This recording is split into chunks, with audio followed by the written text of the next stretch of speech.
So yeah, it looks like I'm back here again. As a lot of you know, but not all of you, towards the end of last year, I released a video about ghosting the machine. With the consent, help and cooperation of the victim, I exposed this guy for who he was: a groomer, harasser, a sexual deviant, and ultimately a sex offender. Now, when he heard that this video was coming out, he tried to turn all his community against me, then he disappeared, and then when the video came out, most of his community left him. But it looks like he's coming back to stream on Kick and Twitch. But I refuse to let what happened to the victim happen to other people. Now, what I would suggest, if you've only just recently come across him or you didn't know about any of this, is that you watch the video, which I'll link.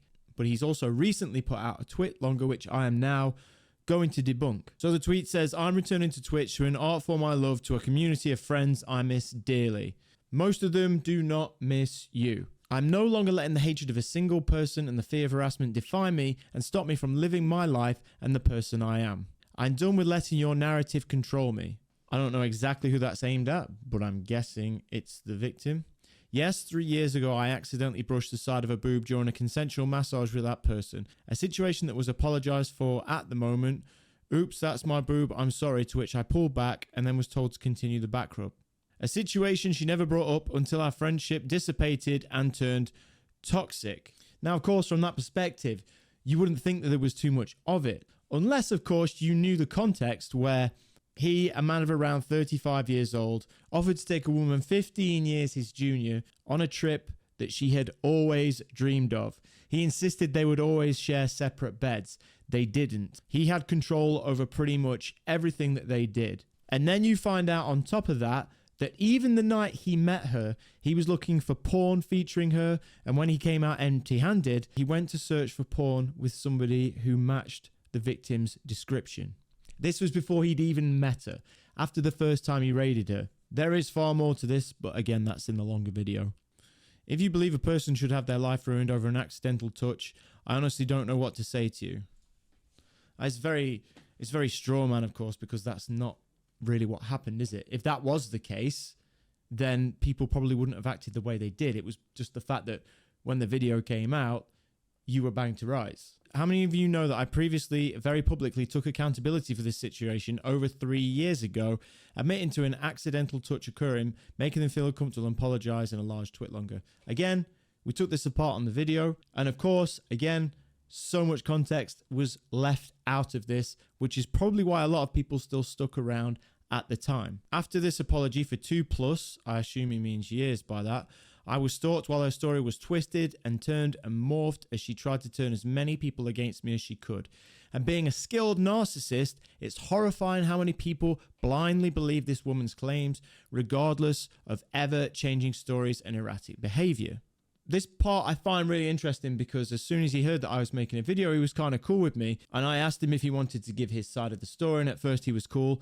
And then when he realized the video was definitely happening, he turned around, said he didn't want to be part of it. And he tried to turn everyone against me. But apparently you can be cancelled twice for exact same situation. And the second time, somehow it is far more destructive because the person now has an audience and a platform. Yeah, but the interesting thing is when this first came out, the victim didn't really have an audience or a platform.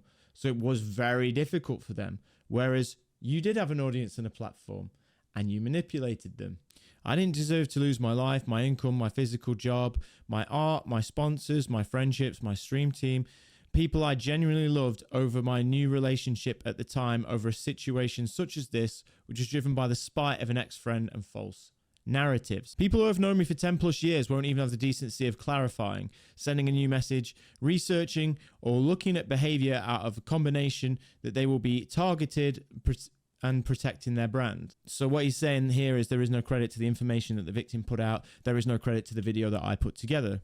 But here's the thing. I've never made these videos for anybody except to help people. And I always say things I believe in. I don't protect my brand. I say what I think. Sometimes it loses me followers, sometimes it gains me followers, but I'm always honest and I'm always real. And yes, a lot of people over the Twitch space are not, but they did stand by you in the first instance. But when the video came out and all the information came out, they didn't. And there's a reason for that. And there's a reason that they don't question it. Because what is there to question? You never told this person that you'd fallen for them. They specifically told you they didn't want to share a bed with you. You admitted that even on the first night you found her, You'd be looking up porn that matched her description. You were a 35-year-old man grooming a 20-year-old girl. Now, anyone can have the argument about what's right or wrong with regards of an age gap. And if she'd have come to you and said, I want to do this, I want to do that, I want to be with you, then I'd probably be inclined to say, do you know what? Fine. But that wasn't the case, was it? You set all of this up from day one. Seeing genuinely good people have the wool pulled over their eyes is heartbreaking. Another interesting sentence, because that's exactly what the majority of your community said to me once they'd seen the video.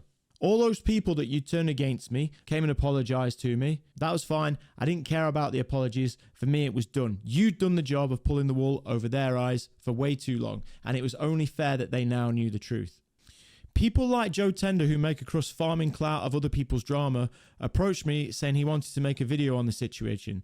I told him that my trauma is not his content, and after that finally being left alone by Pinnipy, I did not want to start the cycle of harassment again. But he proceeded to befriend her and make a one-sided gonzo journalism, taking her word as gospel, and platformed her enabling cycling to continue. Yes, I did approach you and gave you the opportunity to talk, which you said you would, and then you changed your mind. Also, I never made a crust from YouTube. From the time it was monetized and when I was making videos for 6 months after it was monetized, I don't think I even made £1,000. Think how many hours I had to put in to get there. You're talking like $1,200. Get real. And actually, I was first approached in San Diego, knowing nothing about this, by a guy I'd never met or spoke to before, even online, saying, that guy there, you need to check him out. And then when I came home, other people started coming forward and spoke to me properly about it, and then I spoke to the victim themselves. And for those of you who know the truth, have witnessed her behaviour, yet still stay quiet, you break my heart the most. If you want to know why they're staying quiet, watch the video, is all I can say. Because if you have any questions that I can answer, then I will answer them, because it's very straightforward. Bear in mind that everything I've done, since the start of the videos, since the start of Hover, people have tried to find every tiny thing they can to pick apart with me.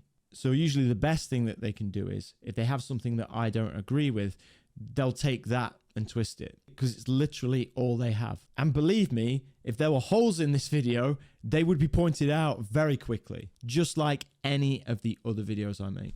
But if you're coming into contact with this guy, please watch the video and know what you're getting yourself into. I can't tell people what to do. They make their own minds up. All I've ever been interested in is getting the truth out there. It wasn't about cancelling people, but when it comes to sex offenders, paedophiles, sexual harassers, etc., yeah, I think they should be deplatformed. This isn't just, I don't like your take. This is, you should be in prison. If he's adamant that he's going to continue to stream, then I will continue to make sure that everybody knows what he did.